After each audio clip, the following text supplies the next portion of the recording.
Hello Libra, Sun, Moon, Rising and Venus signs. Kamusta kayo? Sana po nasa mabuti kayong kalagayan. Welcome back po sa Star Tarot.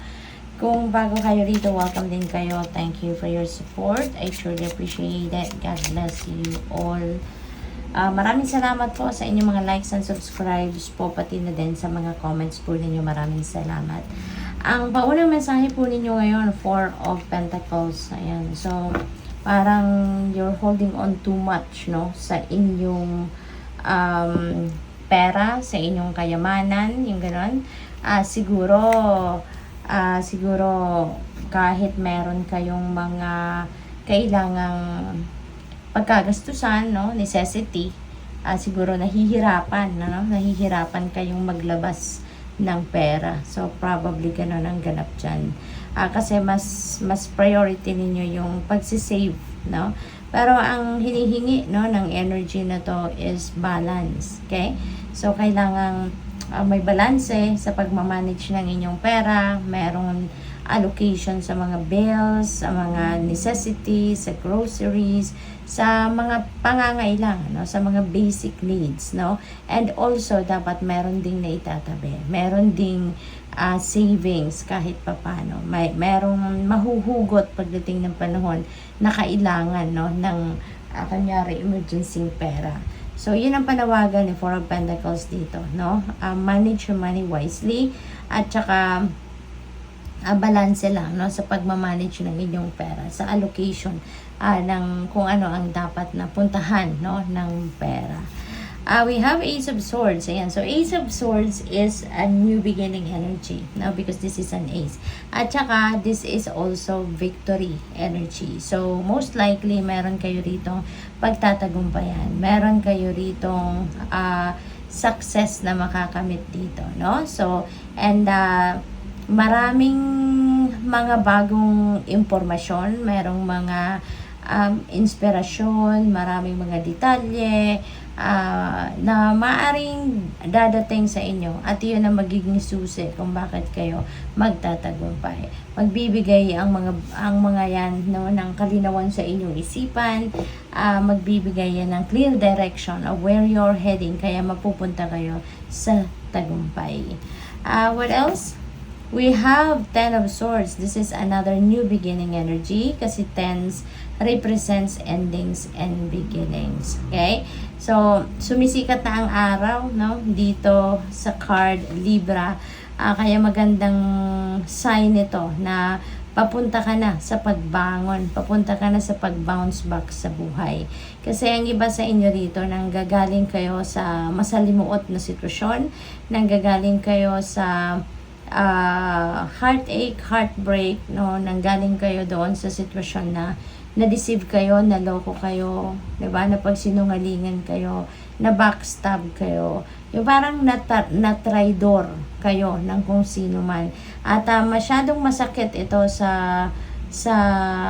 para sa inyo kasi kung sino man na nakapagdulot ng sama ng loob sa inyo rito, this is someone whom you love, no? Meron kang emotional attachment, emotional investment sa taong ito. Kaya masakit ito sa inyong kalooban na niloko kayo or tinraidor kayo, no? Yung ganon. So, for the longest time, nalugmo kayo, nalungkot kayo ng todo-todo dito. Kaya parang ang dami ninyong emotional baggages, no? Resentments na nandyan sa puso ninyo. Pero ngayon, gigising na kayo, no? Magigising na kayo sa katotohanan na bakit ba pinapahirapan nyo pa ang inyong sarili. Nasaktan na nga kayo at lahat. Pero hinaharbor nyo pa rin yung sama ng loob, diba? Sa dibdib ninyo. Kaya tama na, no? Tama na, magigising na kayo sa katotohanan na it's about time na to move on sa buhay at magsimula kayo ng bagong buhay on a clean slate. Kaya mag-ano kayo rito, you're moving forward na sa life, you're moving on. Meron na dito acceptance, forgiveness, no? Sa kung ano ang nangyari, matatanggap nyo na yan. Judgment, ayan, that is an important decision coming up, no, para sa inyo. At kung ano man itong desisyon na kailangan ninyong gawin pag-isipan ninyong mabuti kasi it will have a great impact sa buhay ninyo for the long term. Depende sa inyong sitwasyon kung ano man ito, no?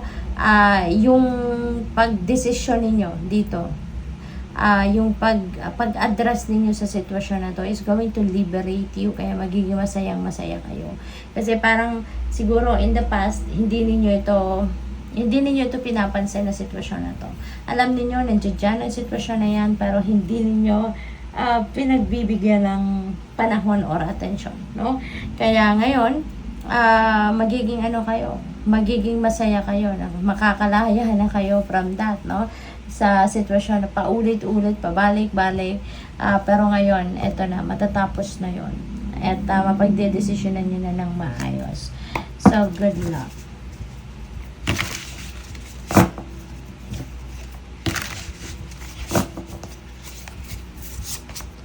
We have external validation. Ayan. So, you know what, Libra?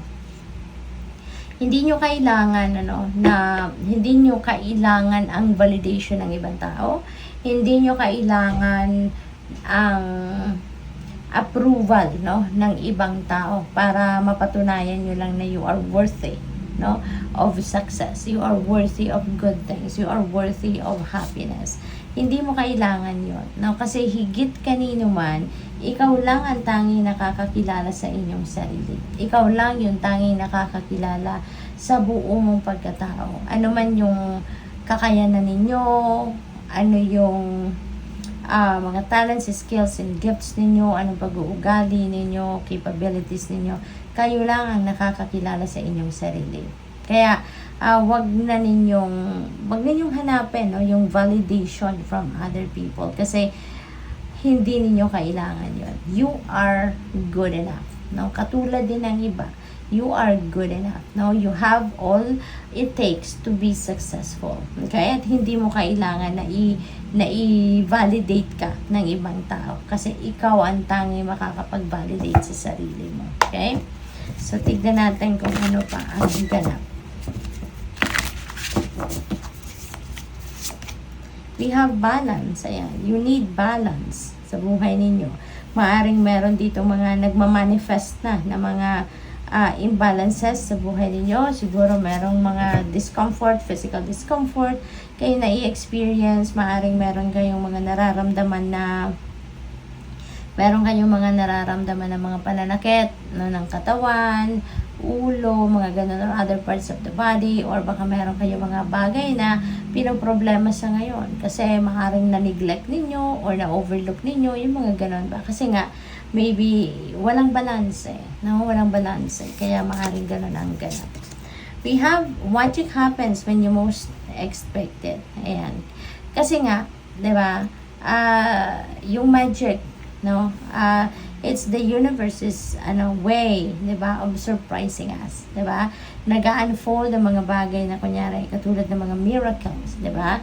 Those are magical moments. Now, when they unfold sa buhay natin, hindi natin plinano 'yan, hindi natin initiative 'yan, hindi natin effort 'yan, Some things just happens, 'di ba? And when it happens, when it unfolds, it's very magical.